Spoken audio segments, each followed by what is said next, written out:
So, imagine a city where a 500-year-old sacred hunting ritual is happening, like just down the street from a $1 million contemporary art auction.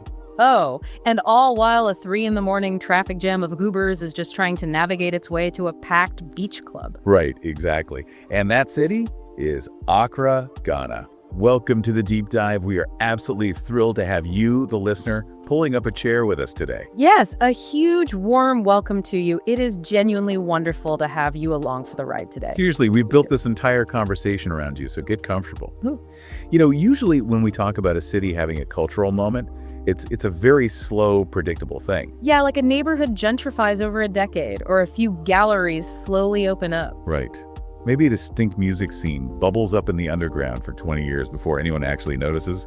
It's gradual. It is typically a very steady climb. You can usually measure the changes year by year, almost like tracking the growth rings of a tree. But then you look at Accra, and that whole predictable timeline just gets completely thrown out the window. Completely. I mean, we are looking at a city that isn't just having a moment. It is actively rewriting the rules of global culture, fine art, and economics. It's a profound structural transformation. The speed and scale of what's happening in Ghana right now, well, it defies almost every conventional model of cultural development we have. Which is exactly why we are here. Our mission for this deep dive is to figure out the actual mechanics of this boom. And we have a massive stack of sources to help us do that today. We really do. We've got economic reports, travel guides, art investment portfolios, and cultural histories. We're going to use all of this to map out how Ghana transformed from a site of historical pilgrimage into this modern powerhouse. A powerhouse of global creativity, staggering wealth, and honestly, world-class nightlife. Okay, let's unpack this. Because where does a boom like this even begin? Well, to understand $1 million art sales and the booming nightlife, we really have to look at the demographic catalyst. We have to rewind to 2019. The year of return. Exactly. This was a landmark campaign by the Ghanaian government. It marked exactly 400 years since the first enslaved Africans arrived in America. And it was this massive global invitation, right? Asking the diaspora to come back, to step foot on the soil, and just rediscover their ancestral heritage. It was. And the sheer volume of the response fundamentally altered the country's economic landscape. I mean, we're talking about more than 1.13 million visitors entering the country. That's just a crazy number of people. It is. And to put that economic footprint into perspective, those arrivals generated over $3.3 billion in tourism revenue. Wow. That is a staggering injection of capital. Yeah, and it didn't just pool at the top, which is key. The data shows this surge catalyzed the creation of roughly 770,000 new jobs across the broader economy. 770,000? That's incredible. Right. Visitors were spending an average of nearly $3,000 per trip.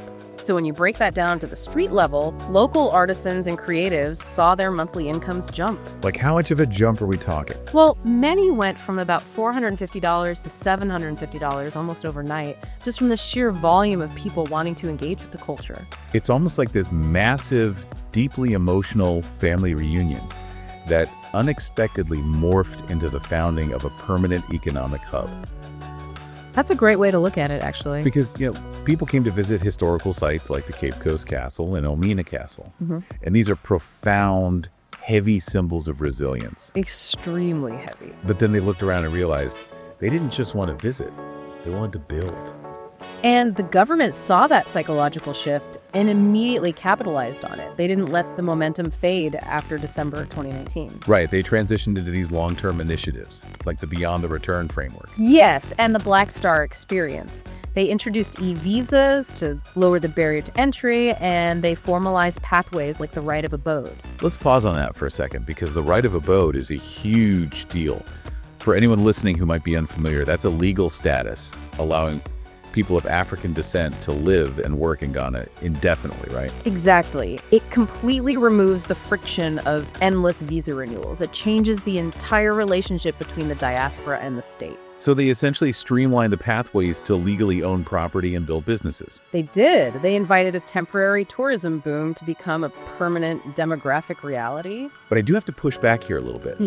When you inject $3.3 billion into a local economy that quickly, and tens of thousands of expats start buying up property that has to cause massive friction. Oh, absolutely. Because if I'm a local resident in Accra, I'm looking at these climbing real estate prices and worrying about getting priced out of the neighborhood I grew up in. And the economic reports highlight that exact tension very clearly. The influx of external capital has unequivocally driven up property prices and living costs in key neighborhoods. Yeah, I mean, gentrification is always the double-edged sword of a boom like this. It is. The displacement of local residents is a documented, ongoing challenge.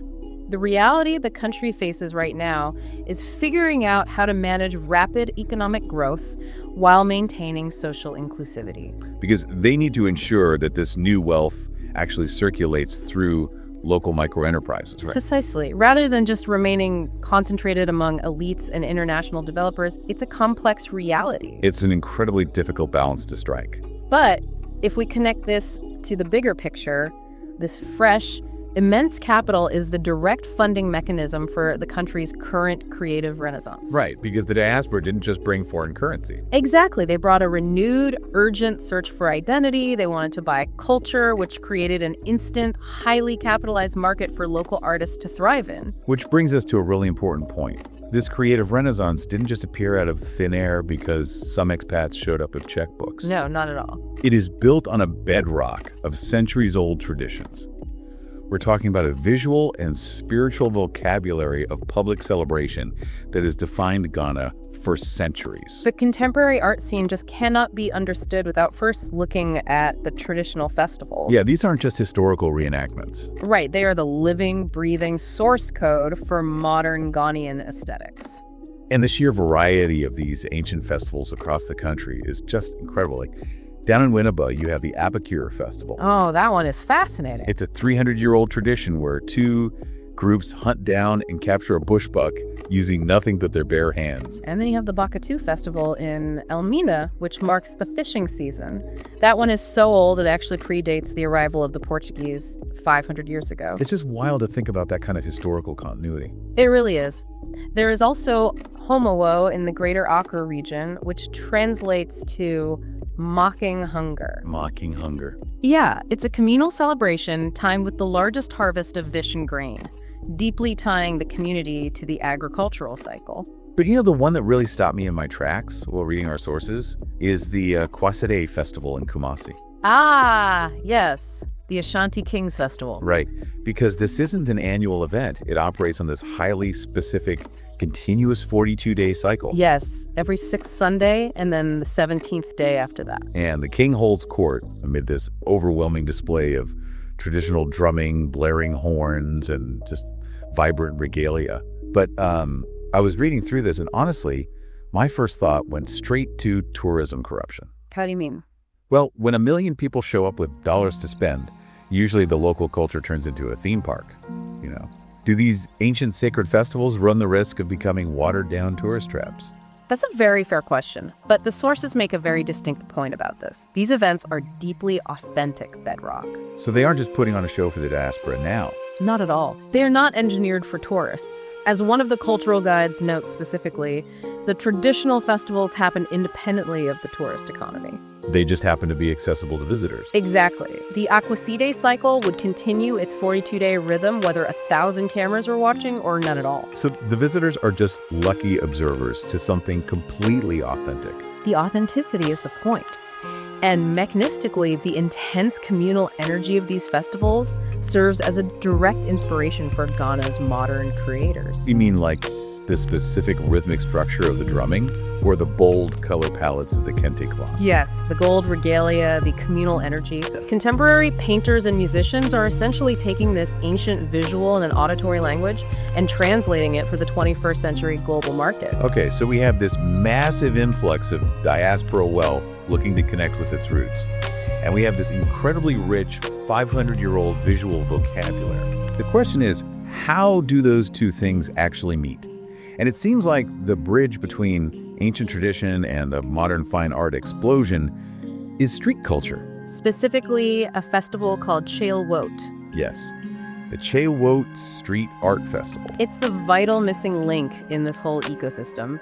It launched in 2011 in the historical working-class Jamestown neighborhood and recently expanded its footprint into areas like Osu. And here's where it gets really interesting. Jollof in the gay language roughly translates to friend, let's go. Right, but in everyday life. Yeah, in everyday life, it's actually the term for a common, cheap household flip-flop. I just love that irony. It is brilliant, isn't it? You have this globally recognized cutting-edge art festival, and it's proudly named after a pair of plastic sandals you wear to the shower. It grounds the entire movement in everyday, unpretentious Ghanaian life. It signals that this art isn't locked away in an ivory tower somewhere. And the themes they tackle are so futuristic. Over the years, they've challenged artists with prompts like African Electronics in 2015. And Spirit Robot in 2016, or Magneto Motherland in 2023. You walk through the streets and see this massive amalgamation of graffiti murals, interactive photography installations, spoken word, and even street boxing all happening at once. It's an incredible sensory experience. But mechanically, how does this raw, chaotic, street-level energy actually translate into the highbrow, millions of dollars fine art world? Well, think of Jollof as an open-source beta test for fine art. A beta test. Yeah. In the traditional Western model, an artist paints in isolation, a gallery gatekeeper decides if it's good, and then it is presented to wealthy buyers. Right, very closed door. But Jollof breaks down those walls completely. By putting the art directly on a public street wall, it forces an immediate, unfiltered exchange. So an artist tests a concept in public, gets instant feedback from the crowd, and crucially catches the eye of international curators and diaspora investors who are physically walking those streets looking for raw talent. It bypasses the traditional gatekeepers entirely. And it sets the stage for Ghanaian artists to just absolutely dominate the global market. Which is exactly what we are seeing today. The art world has even coined a term for it. The Accra effect. Yes. What's fascinating here is how the Accra effect creates a self-sustaining, virtuous cycle. It is the combination of local cultural incubation, like Jollof, and massive international institutional validation. Okay, let's break down that validation. How does that actually work in practice? When a major global institution, say the Tate Modern in London or the Guggenheim in New York, purchases a piece by a Ghanaian artist, it isn't just a win for that specific painter. It acts as a market signal. Exactly. It acts as a massive market signal. It tells private collectors around the world that Ghanaian art is a tier 1 investment class. Which effectively drives up the valuation of the entire local art ecosystem in Accra. Precisely. And the artists leading this charge are just phenomenal. You have to look at Ibrahim Mahama. Oh, absolutely. He recently topped the Art Review Power 100 list. The first African artist to ever do so, right? Yes. And he does these monumental public installations where he drapes massive buildings in thousands of stitched-together jute sacks. And those sacks are incredibly heavy with meaning. They are. Historically, they were used to transport cocoa and coal, so they physically carry the sweat, remnants, and literal scars of global trade and colonial labor. It is such a brilliant subversive mechanism when you think about it. It really is. I mean, Mahama is literally taking the discarded physical trash of colonial labor, these dirty, torn sacks, stitching them together, and forcing the elite global art market to pay top dollar for them as fine art. He is reclaiming the narrative. He is basically hijacking historical economics. Yes, and crucially, he isn't hoarding that wealth. He used the proceeds from his international sales to found the Savannah Center for Contemporary Art and Red Clay in Tamale, which is in the northern region of Ghana. So he is building the physical museums and infrastructure to incubate the next generation of artists. Exactly, ensuring the wealth stays local. Then you have Amoko Boafo, who is basically the rock star of the secondary art market right now. He is dominating it. And for those listening who might not know, the secondary market is when art is resold at auction houses like Christie's or Sotheby's, rather than bought directly from a gallery. Right. And Boafo is famous for his Black Diaspora series. His technique is just wild. Yeah, he bypasses the brush entirely and finger paints the skin textures of his subjects, doesn't he? He does. It creates this incredible sense of intimacy and physical connection to the subject, set against these vibrant, patterned backgrounds. And his works constantly smash their initial auction estimates. They do. Yeah. But we also have to acknowledge the bedrock artists who paved the way for this generation, like Professor Blade Glover. A living legend. Truly. He's in his 90s, and he uses a palette knife rather than a brush to create these heavy impasto vignettes of Accra's crowded markets. Impasto, that's when the paint is layered on so thickly it almost looks three-dimensional, right? It physically pops off the canvas. That's right. It gives the painting a literal physical weight. Contrast that with the new vanguard, like Kwesi Botchway. Oh, his work is stunning. He paints these striking figures with deep purple or blue skin tones, and his subjects exude this powerful Afropolitan aesthetic. Which is such a great term, Afropolitan. Yeah. It's that intersection where traditional African cultural motifs seamlessly blend with highly modern global cosmopolitan fashion. It's traditional roots meeting global swagger. Perfect way to put it. Yeah. But, if you're listening to this and thinking about hopping on a plane to buy some art, the sources make it very clear that it's not as simple as buying a canvas and rolling it up in your suitcase. Oh, no, not at all. There is a rigid business infrastructure behind this boom. Right. Due diligence is paramount in a market moving this fast. To protect your investment, you must secure a certificate of authenticity, or COA, to prove provenance. And furthermore, if you plan to export the art, you cannot simply carry it out. You must navigate the Ghana Museums and Monuments Board to get the proper export permits. The government actively monitors this to ensure national historical treasures aren't quietly slipping out of the country.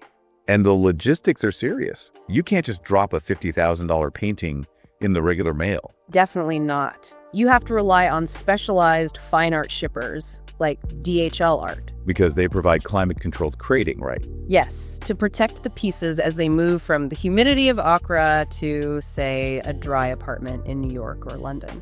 But, art and real estate are really only half the story of this renaissance. True.